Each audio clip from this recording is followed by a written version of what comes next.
B-mix, and I've had a lot of trouble with B-mix, and I'm thinking this clay, actually this clay I'm feeling, feels a lot like B-mix. It's just the red version of B-mix. And I think it's a little more, it's definitely a wonderful clay, but for hand building, it's a little bit, you have to give it a lot more patience and time to make it work for you. It's been working really badly and all dry. It's slow, and it has this powdery film to it. It's like B-mix? Yeah. Yeah. Going back to standards. And clay, the clay, like putting handles on sometimes too is tricky with B-mix. So if you're really struggling with things cracking, or most of the cracking comes from the clay. I mean, the cracks come from stressed clay, and some clay is easier to stress than others. Like some of us, well, it's easier to stress. We're all made from dirt, I guess. So I'm just going to use the wheel as it turns to compress the slab, right? And there's so many ways we can now decorate our slab, and that's the advantage of using slabs, is that we can put decoration on there. And I think this is a one good hint if you're selling your work. And that it took me a long time to figure out, and so maybe 10 years from now you'll probably go, I understand what that means. But it took me that long, if not longer. But talk about there's always this conversation between art and craft, right? And so the craft part is like making this object that you kind of fine tune every time you make it. And then there's the art part, which is the story. And I think the story is really important if you want to sell your work, because it really it makes the piece kind of come alive, and it makes it kind of relevant, because people have so many choices on what to make. Hello, come on in, have a seat. I'll hold the wall up. All right, but so tell a story. So like if you're down here in the south, I just got one, I forget his name, the Fort Clay that making stamps right over here, gave me some stamps to try out. But just by adding a little bit of something that's relative to the area, that will kind of tell a story and give the piece kind of life and purpose, and which probably would make you enjoy the piece more, or might be the reason why somebody will pick that piece over the other. So then, then if you want to add a little humor or charm or whatever, then just put maybe I'll add one of Devin LaCruz's little crabs in there. And so I can now, what I did was I marked where the edge of that form was going to be, to give me kind of a general idea of where to put this, put the texture. So this should be on the outside edge of the plate, kind of more towards the lip. So then I can use my food here, but then I have this little emblem in there to do its thing. So now what I can do is I can eliminate this line that I made, because I just was using this as a kind of measuring. So I can just eliminate that line. So now when I put the form back on there, I don't have to make it completely centered. So it gives me a little bit of forgiveness of where. And as a production potter, I don't have time to measure how much inches in between each one is. I gotta just kind of quickly place it on there, and the more rhythm and my just placing it on there gives it a little more, it kind of works out a lot better anyway. So, all right, now I'll put the form back on here.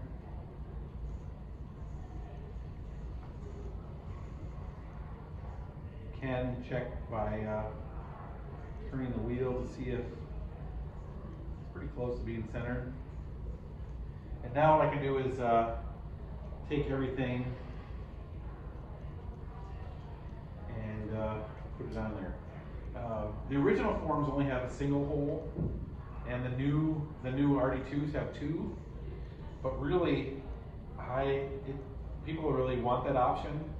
But for me too, really, I think the single one is enough.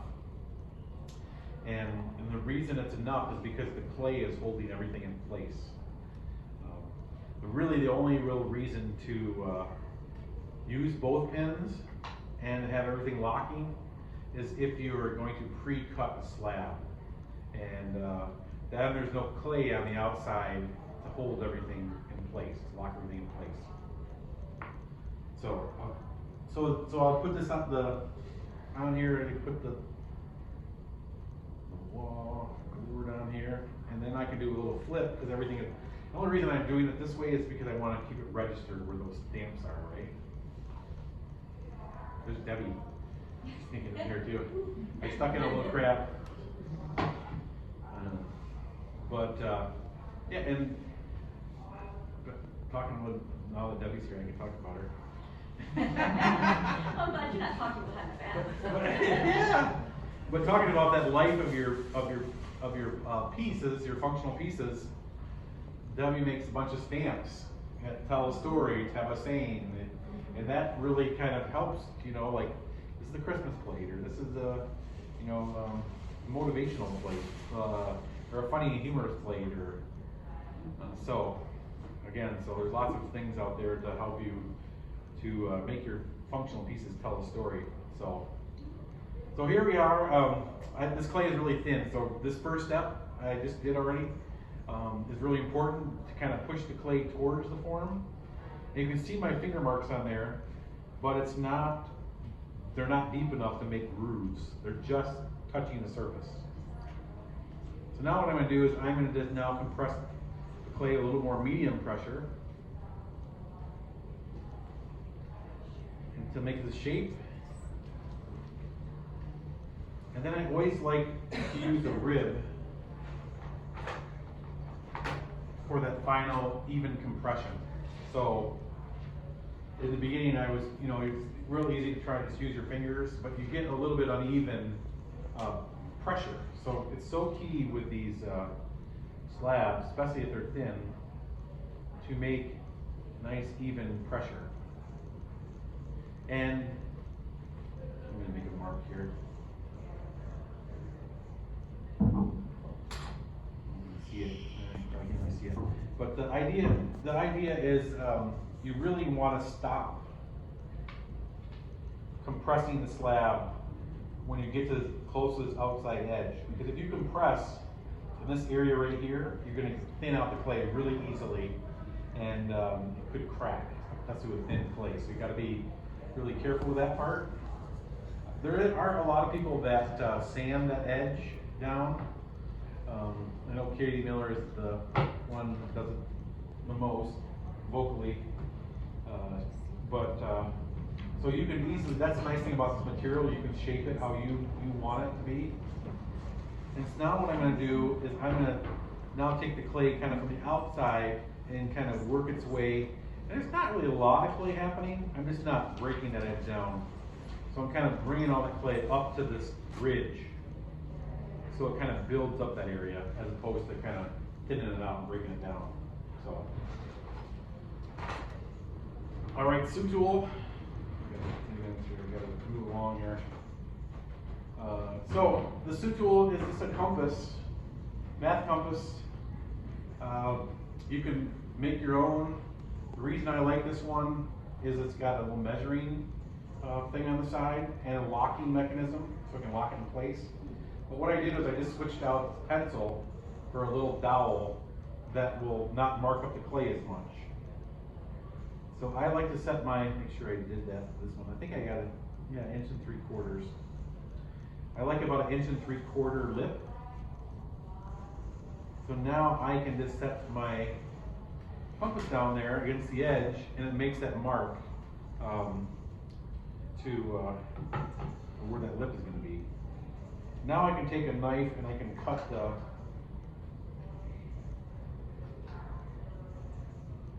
on the outside here a little foot ring. And there's other ways you can do this if you have difficult time. It's probably the hardest part of this whole thing is cutting. A couple tricks and tips for cutting is if you keep your knife parallel to the floor, the ground, the easier it is. So if you just keep it pretty parallel, if you keep it up tall like this, it's really difficult to. There's a lot more resistance, and it's probably gonna catch on you and just like kind of a little bit. So have your hands touching each other. I even have this end of this wheel, but if you just let it kind of drag along, even there's an opening here that's throwing it off, and as it goes around a couple times, you just kind of gently add a little more pressure until you start to hear it hit the wood, feel it, and then you know it's you're good enough. A lot of people think that using a foot cutter, you can do that too. It's just you may want to bend it in a little bit closer so you have a thinner strip of clay.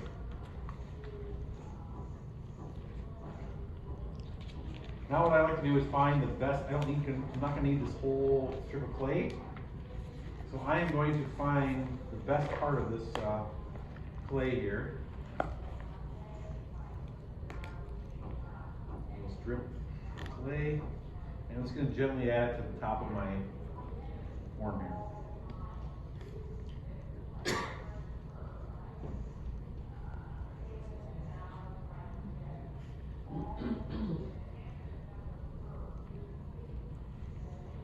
And then You always go to the end of the edge, I should say. a good question, yes. Yeah, you want this foot to be as close to the edge as possible. And even if you right on that edge, it helps to build it up again as well.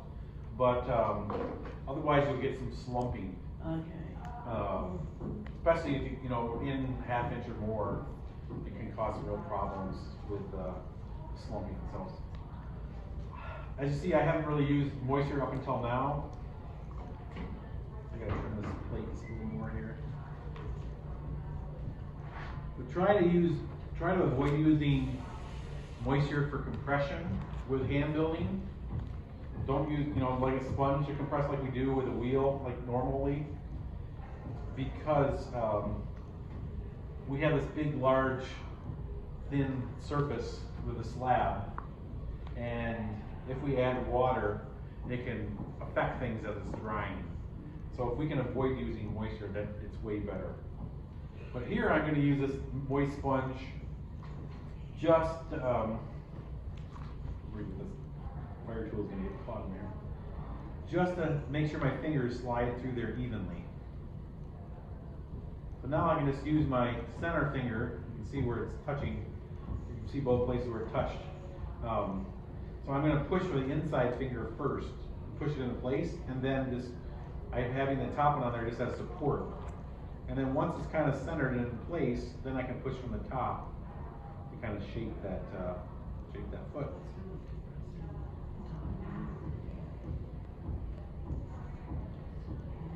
So now, I wish next time, actually this one, I'm steal one of these ones. An Amico bottle works really well, or speedball underglaze. But now I basically have actually I forgot one step. It looked pretty good from first step, but I want to quick talk about this. I love this little modeling tool to kind of clean up this edge. And again, be really careful. Again, if you have a little more pressure right there, it's going to thin out that clay right there. So be really cautious, but this really helps to compress that slab, or compress the foot into the body of the piece, and then be able to clean things up if necessary. Maybe you want to add some little lines on there, or on the bottom, just for